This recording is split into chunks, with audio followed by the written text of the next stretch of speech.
Hello everyone दोस्तों, this is the one of the most important lecture. Dummy activity के point of view से बात करें तो डमी एक्टिविटी के पॉइंट ऑफ व्यू से बात करें, डमी एक्टिविटी क्या है। हमारी बहुत लंबी चर्चा इसी के ऊपर चली है। और उसके बाद डमी एक्टिविटी कौन से पर्पस से इस्तेमाल होती है। ग्रामेटिकल पर्पस होता है इसी तरीके से, और कौन सा पर्पस होता है भाई, लॉजिकल पर्पस होता है। और वो उसके बारे में हम पिछले लेक्चर में बहुत अच्छी चर्चा करके आए। और पिछले लेक्चर की लास्ट लाइन दोस्तों मैंने क्या बोली थी कि you can provide as much dummy as possible, यानी जितनी आप डमी प्रोवाइड करना चाहो उतनी डमी आप प्रोवाइड कर सकते हो। ठीक है, आप जितनी डमी एक्टिविटी प्रोवाइड करना चाहो उतनी आप कर सकते हो। लेकिन उसकी वजह से होता यह है कि कुछ अननेसेसरी डमी आ जाती है, रिडंडेंट, जिसका कोई काम नहीं है। ठीक है, तो हम ऐसा समझते कि भाई जहाँ तुमको लगा वहाँ डमी प्रोवाइड कर दी। लेकिन ऐसे कौन से 5 रूल है जहाँ पर तो डमी नहीं होनी चाहिए। देखो यार, ये ज़बरदस्त चीज़ है। इससे पहले हमने समझा कि कहाँ होनी ही चाहिए और किसकी वजह से प्रॉब्लम सॉल्व होता है, लॉजिकल पर्पस एंड ग्रामेटिकल। लेकिन अब हम ये बोलते कि ठीक है तुम अपने हिसाब से प्रोवाइड कर दो, लेकिन कहाँ नहीं होनी चाहिए उसके बारे में चर्चा कर रहे हैं। तो भाई सबसे पहले देखो 5 रूल है, 5 रूल। तो इसका टाइटल आप दोगे रूल्स फॉर प्रोवाइडिंग डमी, और उसकी पहली लाइन लिखना to overcome provision of dummy at correct position during the development of network is difficult job. ठीक है, टू ओवरकम, ठीक है। और यहाँ पर एक लाइन लिखना कि यू कैन प्रोवाइड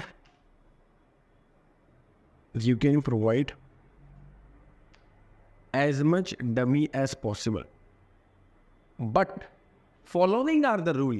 आप जितनी चाहो उतनी डमी प्रोवाइड कर सकते हो, लेकिन कुछ रूल्स है उसको तो ध्यान में रखना है। But following are the rules, this rules should be keeped in mind while providing dummy.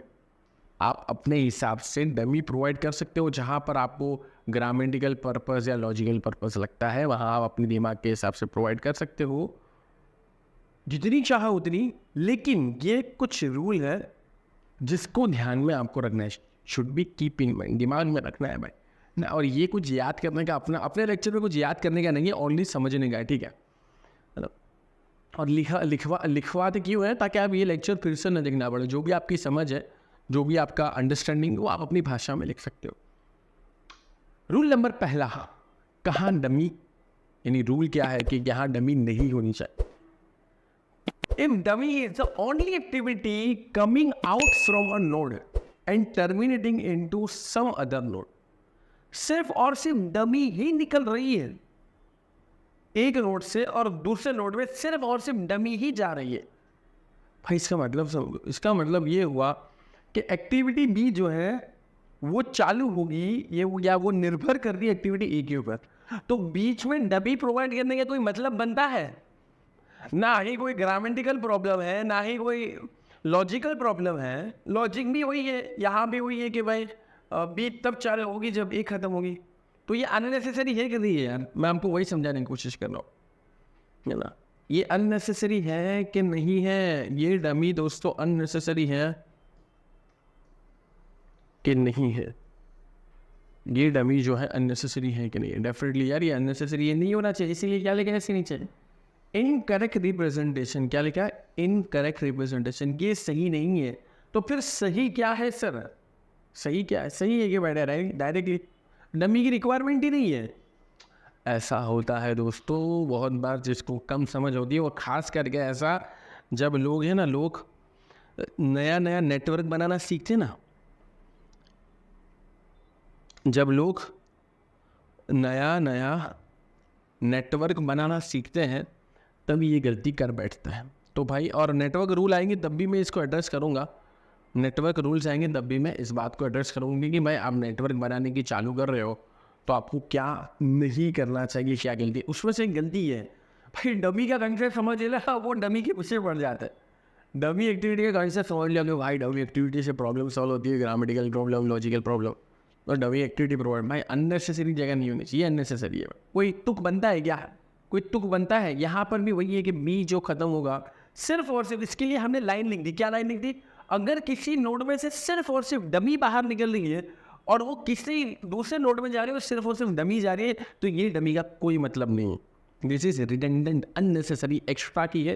Extra की चीज़ों को बाहर निकालने से नेटवर्क अपना नीट एंड क्लीन और समझ में आने वाला बनता है। चलो तो ये तो हो गया रूल्स फॉर प्रोवाइडिंग डमी के दूसरे सेगमेंट की बात करें। Dummy is the only activity, वहाँ पर क्या था, सिर्फ और सिर्फ डमी ही निकल रही है, ठीक है, एक नोड से और दूसरे नोड में जा रही है तो भी नहीं करना। और दूसरा रूल भी उसी तरीके से, dummy is the only activity terminating into node, सिर्फ और सिर्फ डमी ही खत्म हो रही है। इसका मतलब क्या हुआ, अरे इसका लॉजिक समझो। लॉजिक ये हुआ कि डी तब चालू होगी जब ए खत्म होगा, तो भाई डायरेक्टली करो ना, ये B1 को क्या जरूरी है यार, या A1 भी अगर लिख दो तो इसकी जरूरत है क्या, कोई जरूर नहीं है। ये लॉजिक तो यही है ना, डी कब चालू होगा जब ए खत्म होगा, तो इसमें तुम क्या कर रहे हो, यहाँ पर सिर्फ और सिर्फ डमी निकल रही है और डमी आ रही है, तो वही मैंने बोला उसकी जरूरत नहीं है। डायरेक्टली आप ये लिख सकते हो, उसका भी लॉजिक यही हुआ कि डी तब चालू होगा जब ए खत्म होगा, या डी जो एक्टिविटी है वही के ऊपर निर्भर करती है, तो भाई यहाँ पर जरूर नहीं थी। ये दूसरा बहुत सिंपल रूल। अब धीरे धीरे रूल में आगे बढ़ेंगे तो आपका अटेंशन मुझे ज़्यादा चाहिएगा। अभी रूल नंबर 3 को समझने के लिए सब पानी पी लें, ठीक है, और आप ये एग्जाम्पल से भी समझ सकते हो, लेकिन ये एग्जाम्पल को आप बाद में समझिएगा क्योंकि आपकी डिजिटल नोट्स में भी है। यही रूल को समझाने के लिए मैं एक आसान सा दूसरा एग्जाम्पल लेता हूँ, लेकिन एग्जाम्पल लेने से पहले इसको समझ लेते कि सेंटेंस में क्या लिखा हुआ है। इफ 2 और मोर एक्टिविटीज, 2 या तो उससे ज्यादा, एमिनेटिंग फ्रॉम डिफरेंट नोड,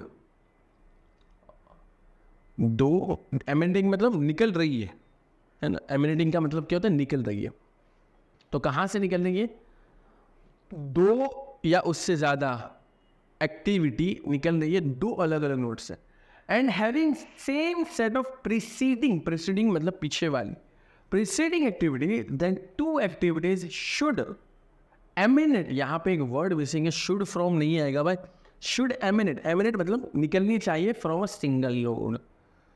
अब इस बात को समझने के लिए चाहिए एग्जाम्पल। अभी इतना समझ में आ रहा है कि अगर कोई 2 या उससे ज़्यादा एक्टिविटीज़ है 2 अलग अलग नोड से निकली है और उनके प्रीडिसेसर यानी पीछे वाली एक्टिविटियाँ सेम है, तो वो जो अलग अलग है वो एक जगह से निकलने चाहिए। इतना समझ में आ रहा है, लेकिन फिर भी ये तो मुझको समझ में आ रहा है, आपको तो इससे भी कम आ रहा होगा।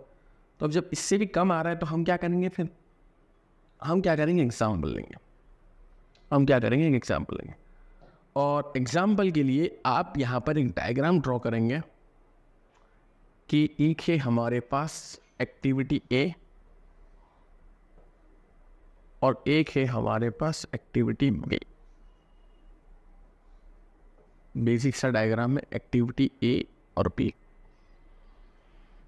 आगे जाके यहाँ पर आ रहा है एक्टिविटी ई और यहाँ पर दोस्तों खेला शुरू हो रहा। यहाँ से हम ले लेते हैं एक्टिविटी सी को और एक्टिविटी डी को, एक्टिविटी सी और एक्टिविटी सी और एक्टिविटी डी, और यहाँ आगे जाएगी हमारी एक्टिविटी एफ। आप लोग अच्छा ड्राइंग करना, मेरा ड्राइंग खराब है, आपका तो अच्छा होगा। और यहाँ से दोस्तों हम लेकर जाएंगे एक्टिविटी ई को 2 पार्ट में, एक्टिविटी 2 ई को 2 पार्ट में यहाँ से लेकर जाएंगे, ठीक है। अब डमी एक्टिविटी आएंगी, मैं अलग कलर से प्रेजेंट करता हूँ, वाइट कलर से भाई। यहाँ पर हो जाएगी हमारी डमी एक्टिविटी, यहाँ पर हो जाएगी हमारी डमी एक्टिविटी, यहाँ पर हो जाएगी हमारी एक और डमी एक्टिविटी, और यहाँ पर हो जाएगी हमारी एक और डमी एक्टिविटी, ठीक है। अब इसको कंप्लीट कर लेते हैं अपने। समझना अच्छी चीज़ है, ज़बरदस्त चीज़ है। ये हो गया ई एफ, और डमी एक्टिविटी का अपने नाम दे देते हैं यहाँ पर E2। फिर वो सेंटेंस को फिर से पढ़ना था तो वो समझ में आएगा कि कहना क्या चाहते हो। E1 सिमिलरली यहाँ पर हो जाएगा F1, और ये ऊपर जा रही है ये F2, ठीक है, ऊपर जा रही है F2। और फिर आगे हमारे पास एक्टिविटी G है और एक्टिविटी H है। चल अब फिर से हम सेंटेंस की तरफ जाएंगे और आगे और भी कहानी होगी नेटवर्क के अंदर। ये नेटवर्क का एक पार्ट है। तीसरे रूल को यहाँ पे कौन अननेसेसरी इसको समझ रहा है। सब लोग पहले तो शांति से इसको ड्रॉ कर लो यार, ठीक है। सबने ड्रॉ कर लिया होगा, पॉज भी कर सकता है यार, पॉज करके भी ड्रॉ कर लो। अब मैं जाऊँगा किसकी तरफ, इसकी तरफ। इस 2 और more activities emanating from different node, इतना पढ़ा हमने। 2 और more activities emanating from different node, E1 E2 F1 F2, 2 या तो उससे ज़्यादा, 2 अलग अलग नोड से निकल रही है। चलो इतना समझ में आ गया, ठीक है, निकल रही है। अब क्या करें हम, and having same set of preceding activities. Okay great, having same set of preceding activity, same set of preceding. अच्छा, इसमें हम ये भी ले सकते हैं G और H को, ये भी तो है 2 एक्टिविटी अलग अलग नोड से निकल रही है। इसके प्रीसीडिंग में क्या है, EF है, इसके भी प्रीसीडिंग में EF है, इसके भी प्रीसीडिंग में EF है। देन क्या करना चाहिए,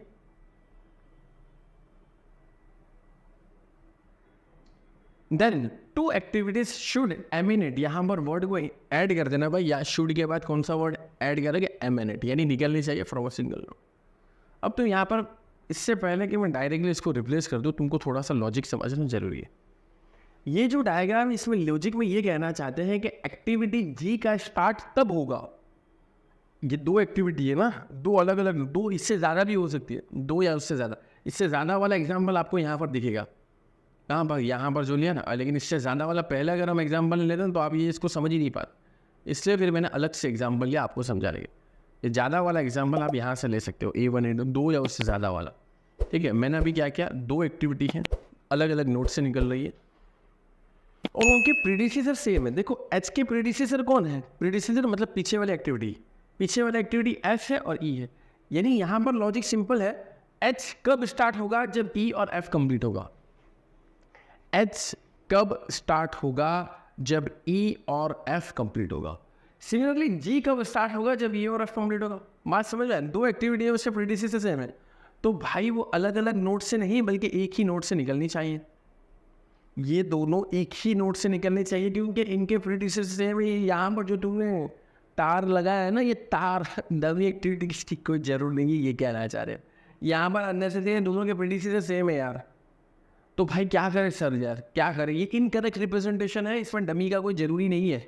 तो कहना ये चाहते हैं दोस्तों, और कहना ये चाहते हैं कि भाई तुमको क्या करना चाहिए पता है, तुमको करना चाहिए कुछ ऐसा, उसको और छोटा कर लूँ क्या, हाँ, ताकि सबको समझ में आ जाए। वो कंपैरिजन जरूरी है ना, इसलिए मैं छोटा करता हूँ। कंपैरिजन जरूरी है। ये हो गया AB और ये हो गया आपका E,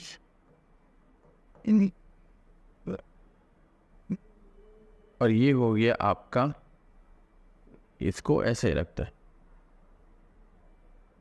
ठीक है। समझो यहाँ पर A और B एलिमिनेट करना है, E1 E2 को, F1 F2 को, इसको एलिमिनेट करना है हमको। तो बहुत आसान तरीके से एलिमिनेट कर पाएंगे क्योंकि अगली एक्टिविटी G और H एक नोट से निकलनी चाहिए।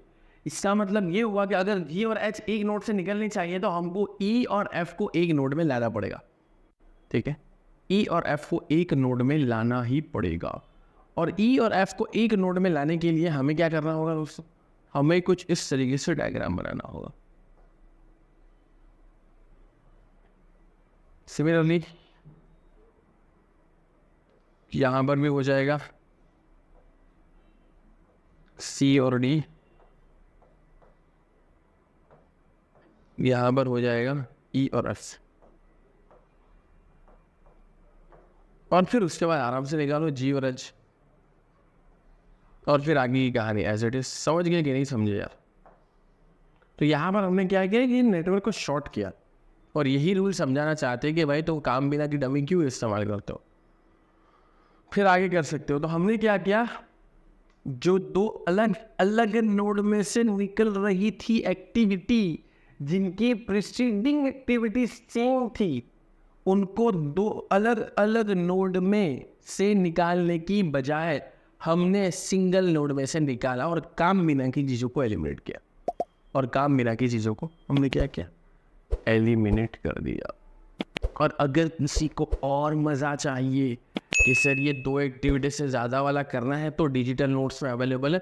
इस एग्जाम्पल में भी सेम रूल ही अप्लाई करके हमने एलिमिनेट किया है और इसका करेक्ट रिप्रेजेंटेशन दोस्तों आपको नीचे देखने को मिलेगा।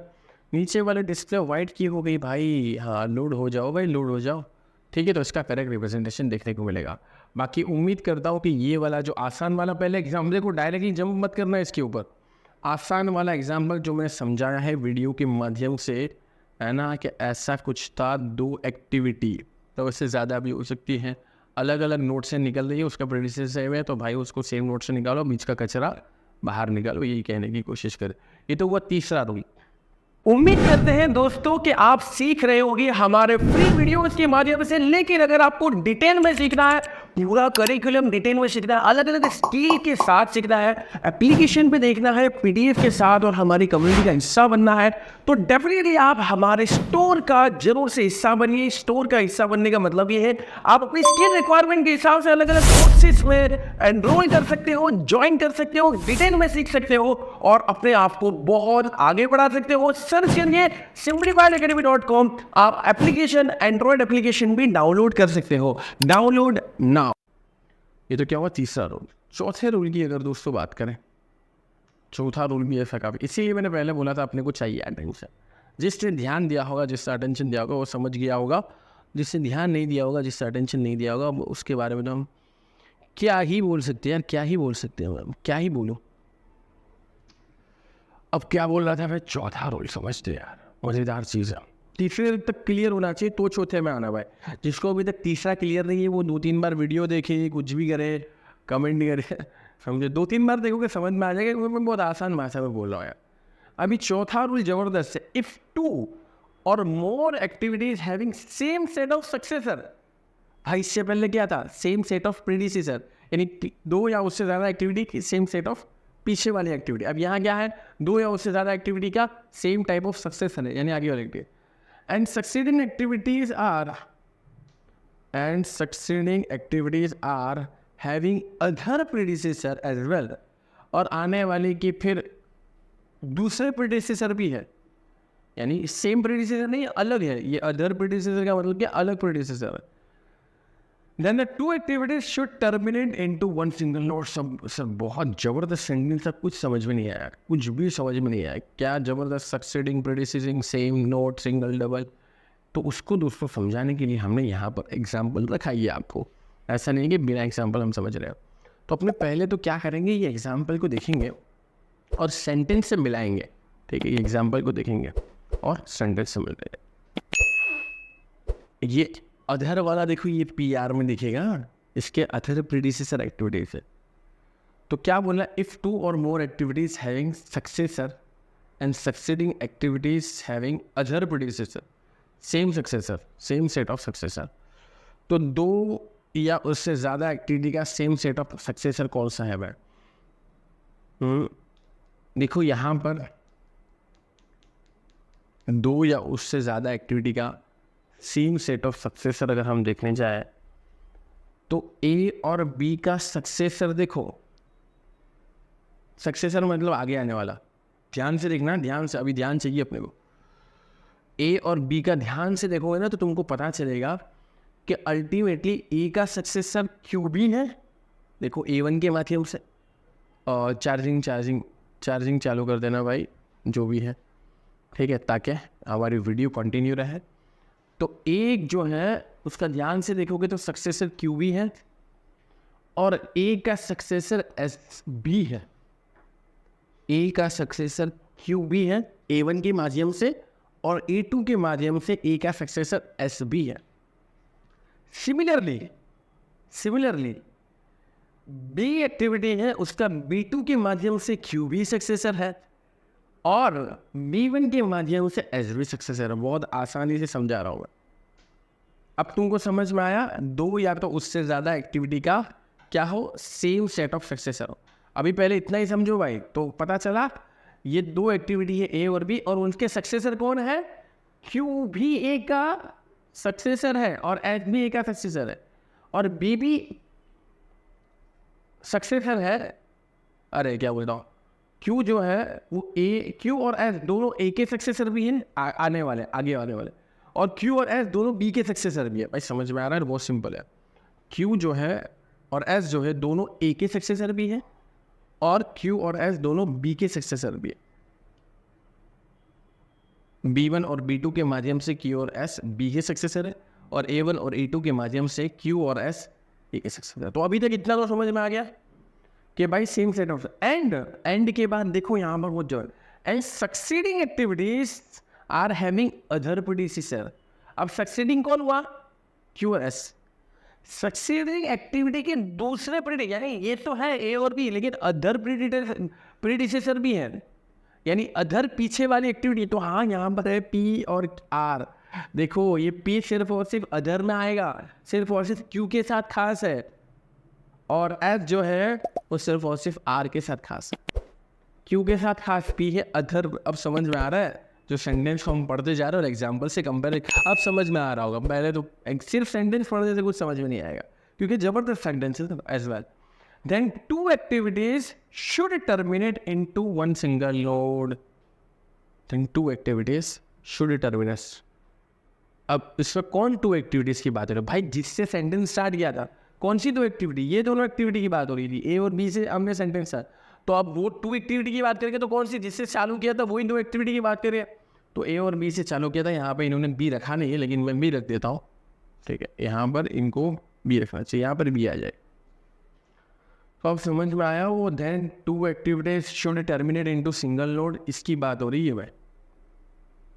एक चार, ठीक है, ए और बी दोनों एक नोड में टर्मिनेट हो गई, और एक एक ही। अब देखो लॉजिक भी वही है, क्यू जो है वो निर्भर करता है ए के ऊपर और बी के ऊपर। देखो क्यू जो है वो निर्भर करता है ए और बी के ऊपर, और उसका अदर प्रीडिसेसर होगा। वो काम बिना की चीज़ हमने निकाल दी।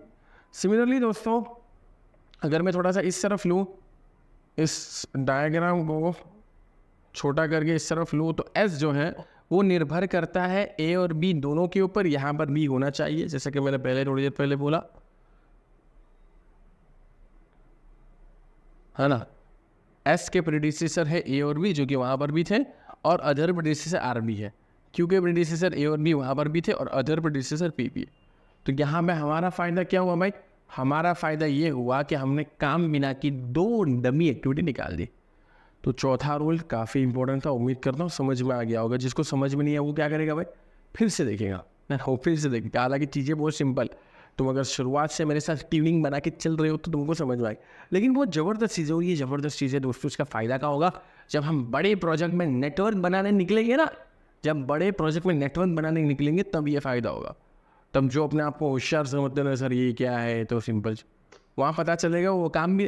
क्योंकि मैंने तो बहुत सारे स्टूडेंट्स को पढ़ा है, तो मुझे पता है कि बहुत सारे लोग सोचते हैं सर ये डमी एक्टिविटी यार हम प्रोवाइड कर देंगे, हम समझ लेंगे। लेकिन जब नेटवर्क बनाते हैं ना, तो अननेसेसरी डमी प्रोवाइड कर देते हैं। क्यों प्रोवाइड कर देते पता है? क्योंकि उन्होंने ये 5 रूल को समझा ही नहीं है कि कहाँ डमी नहीं होनी चाहिए। वही तो समझ रहे, उसमें 4 रूल समझ रहे, 5वां रूल। 5वां रूल ये बोलता है, बहुत सिंपल है कि भाई एक बात समझो। ये 5वें रूल का मैं बहुत अच्छा एग्जाम्पल देना चाहूँगा। अगर तुम अपने भाई को भाई बोलो तो भी वो तुम्हारा रिश्तेदार है, और अगर तुम अपने भाई को अपने फादर का बेटा बोलो तो भी वो तुम्हारा रिश्तेदार है। समझे कि नहीं समझे? बस वही 5वां रूल है। अगर तुम अपने भाई को भाई बोलो तो भी रिश्तेदार है भाई। अब तुमने अगर अपने भाई को भाई बोल दिया, तो अपने बाप का बेटा या अपने फादर का सन बोल के कोई मतलब है नहीं है कि ये मेरे फादर का सन। अपने भाई को ऐसा बोले ये मेरे तो वो अननेसेसरी है कि नहीं? बस वैसा ही है। वो लंबा चौड़ा सेंटेंस क्यों बोलना ये मेरे फादर का सन? भाई ये मेरा भाई है, ये मेरा भाई है, सिंपल। बस वही काम यहाँ पर है। ये एक्टिविटी ई का पता चल गया कि भाई ये बी पे निर्भर है। कैसे निर्भर है? तो एक्टिविटी ई चालू ही तब होगी जब ये एक्टिविटी खत्म होगी, और ये एक्टिविटी कब खत्म होगी? जब बी खत्म होगी। तो ऑलरेडी यहाँ पर ई का बी से रिश्ता है, यहाँ पर ई का ऑलरेडी बी से एक बार रिश्ता हो चुका है। तो अननेसेसरी फिर B1 को क्यों लाना? अननेसेसरी ये डमी को क्यों लाना कि जब तक B1 खत्म नहीं होगा तब तक? मैं ऑलरेडी पता ही चल रहा है कि ये एक्टिविटी की निर्भर है और ये एक्टिविटी बी पर निर्भर है। तो जब तक ये खत्म नहीं होगा ये चालू नहीं होगा, और जब तक ये चालू नहीं होगा ये चालू नहीं होगा। तो अल्टीमेटली ई जो है वो बी के रिश्ते में है या बी के ऊपर निर्भर कर है, वो ऑलरेडी एस्टैब्लिश्ड फैक्ट है। तो अननेसेसरी यहाँ पर डमी एक्टिविटी का B1 का लाना सही नहीं है। तो इस तरीके से हम B1 को यहाँ पर एलिमिनेट कर सकते हैं। इसी बात को जो मैंने आपको बहुत आसानी से एग्जांपल से समझा, उसी बात को इंग्लिश में क्या लिखा हुआ है, इफ 2 और more activities having same set of successor, 2 या तो उससे ज़्यादा एक्टिविटीज का सेम सक्सेसर है, and succeeding activities having other predecessor as well, then 2 activities should terminate into 1 single node. ठीक है, ये बहुत गंदा लिखा हुआ है, जिससे भी लिखा हुआ है, क्योंकि भाई ये तो कुछ बात नहीं हुई, ये तो 5वां रूल है ही नहीं, जो मैं बात बोला वो तो है ही नहीं। 5वां रूल यार इन्होंने कॉपी पेस्ट करने में मेरे को लगता है गलती कर दी है। अरे भाई यही कॉपी पेस्ट कर लिया है क्या ऊपर का, ये होता है। तो उसको कॉन्शियसनेस में पहले भी इसके ऊपर लेक्चर दे चुका हूँ कि भाई ये तो बात कुछ नहीं चाहिए, तो तुमको लिखना चाहिए। मैं यहाँ पर लिख लेता हूँ, भी है ही नहीं तो क्या करूँ, मेरे को लिखना ही पड़ेगा। एक्चुअली में 5वां रूल है, क्योंकि ये तो कॉपी पेस्ट किया है ना ऊपर से, है ना, तो जो भी हमारे कंटेंट डिपार्टमेंट में है उन्होंने कॉपी पेस्ट कर दिया, लेकिन उनको चेंज करना रह गया लगता है। तो अब हम चेंज कर देते हैं, कोई बात नहीं, ठीक है, हम चेंज कर देते हैं। और हमारी पेन ये रही, dummy activities which shows predecessor relationship already implied by other activities are called as redundant dummy and can be removed. इसको लिख लो, डमी एक्टिविटीज़, क्योंकि ये यहाँ पर लिखा नहीं है, हम डिजिटल नोट्स में चेंज करने की कोशिश करेंगे। ये 5वां रूल गलती से 4था इसमें टाइप हो चुका है, तो हम उसको चेंज करेंगे। और ये जो 5वां रूल है वो मैं आपको लिख देता हूँ, जो मैंने बोला ना, ऑलरेडी रिश्तेदार है तो फिर ऑलरेडी रिश्तेदार है, भाई है, तो उसको बाप का बेटा बोलने का कोई मतलब नहीं है, वही बात है। Dummy activities, dummy activities, dummy activities which dummy activities which shows dummy activities which shows predecessor which shows predecessor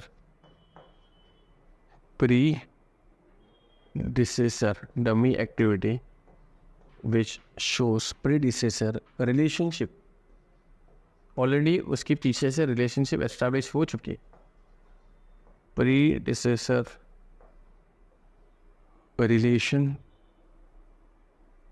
relations already implied by other activities, already implied by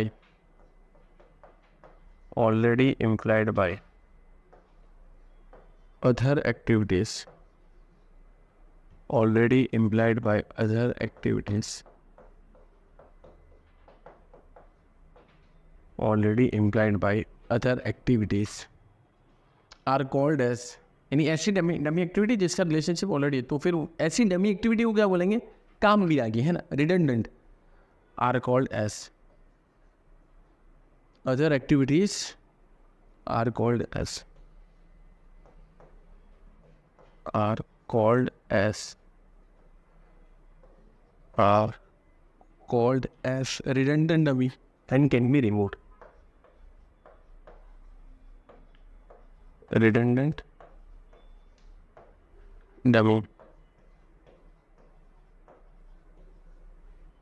dummy और डमीज, ठीक है, ISV एक से ज़्यादा हो तो भी यही बात अप्लाई होती है। रिडंडेंट, डी के बाद ए आएगा, a redundant, REDUNDANT, redundant dummies and can be remove, और उसको निकाला जा सकता है भाई, कैन बी रिमूव।